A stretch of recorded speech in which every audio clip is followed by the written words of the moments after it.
Hello, this is an educational safety tip brought to you by the Certified Horsemanship Association. My name is Christy Landwehr and I'm the Chief Executive Officer of the organization. And today we're going to be talking about bit adjustment with our American Registered Quarter Horse gelding, Harley. First thing we're going to talk about today is bit adjustment and how that relates to two very general types of bits and bitting. First of all, we have direct contact versus leverage. So today we're going to go ahead and talk first about direct contact. Direct contact means anything where you're going to put both hands on the reins and it's going to directly relate where the rein goes directly to the piece of metal that is in the horse's mouth. So today we have a full cheek snaffle, and what I love about what's going on here is that the full cheek snaffle is connected by its keeper. And here at Middle Tennessee State University, they do a great job of making sure that bits are utilized properly in the manner of which they were made for. So today with Mr. Harley, we're going to go ahead and look at a couple of things. First of all, there's an old-fashioned concept that in bits and bitting you have to have wrinkles, 2 wrinkles, 1 wrinkle, no wrinkle, depending on a direct contact bit. That's actually antiquated information. It's based entirely on the conformation of the horse's mouth and the comfort of what that horse is carrying. For example, some horses have wolf teeth, even a mare can have wolf teeth, and sometimes these wolf teeth can actually get in the way if the bit is not adjusted high enough or low enough to be able to make sure that that wolf tooth is not getting in the way. Some of the other aspects that you want to look at is he happy? Right now, look. We have absolutely no movement of the mouth. We don't have a lot of the gaping of the jaw. We don't have a smile kind of look where you can almost see his lips pulled back. He's looking very relaxed in what he has going on here.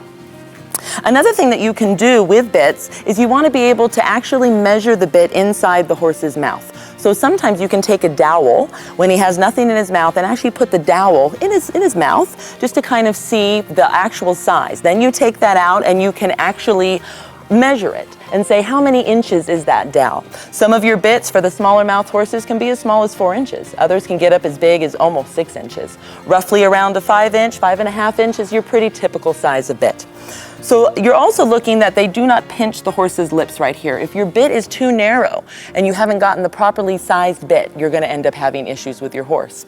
The other problem is if it's too long and you're seeing too much of the actual mouthpiece itself on the outside of the lips, that also can cause a problem. So if you do think that you're having an issue and your bit is not fitting and is too high or too low and the horse is not comfortable, you actually do it here on the cheek piece.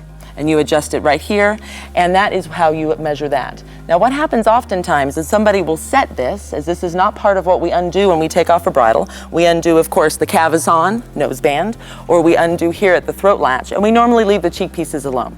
But every now and then, this lengthening happens. Leather gets longer over time. As we clean it and adjust it, it can also get shorter. Depending on the climate you live in, it can suck up and get drier. So every now and then you do have to adjust your cheek pieces, even if you always ride the same horse. My next model today is Registered Quarter Horse Gelding JR. So another type of bit that we want to talk about today is leverage bits. So instead of the rein connecting directly to the mouthpiece of which the bit is inside the horse's mouth, as you can see here, there is a shank. So the shank has leverage involved because the rein actually attaches down to the bottom here and causes this leverage action. So what occurs with a leverage bit is when you're riding the horse and the reins are actually pulled back, the actual curb strap or curb chain should come into contact at a 45-degree angle with that bit. So one of the ways that you want to adjust this particular bridle is not only using the cheek piece as we discussed earlier, making sure it's not too high or not too low. And as we can see by Mr. JR here, he's very comfortable with the placement of his bit. But it's also very important, a leverage bit does not work without a curb strap or a curb chain of some sort. So you want to make sure, roughly people say 2 fingers, but really it has to do with as you actually make contact with the reins and pull back at a 45-degree angle, does it then come into contact? We see oftentimes curb chains and curb straps being incredibly too tight, and they're not loose at all when they're first put on. So the poor horse is already feeling all this contact when nobody's even touching the reins. So by all means, this is a very important idea.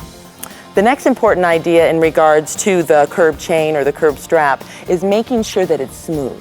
So what I mean by that is you'll notice here that this particular chain is wrapped all the way to the right as smooth as it can go. So if you run your finger along it, it's a smooth edge that lays directly against JR's chin groove.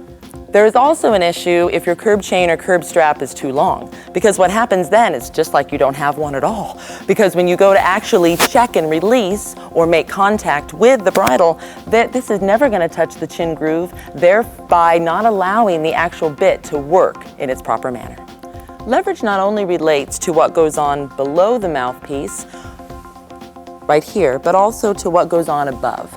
So as you can see, this is the correct place to attach the actual curb chain or curb strap, not here.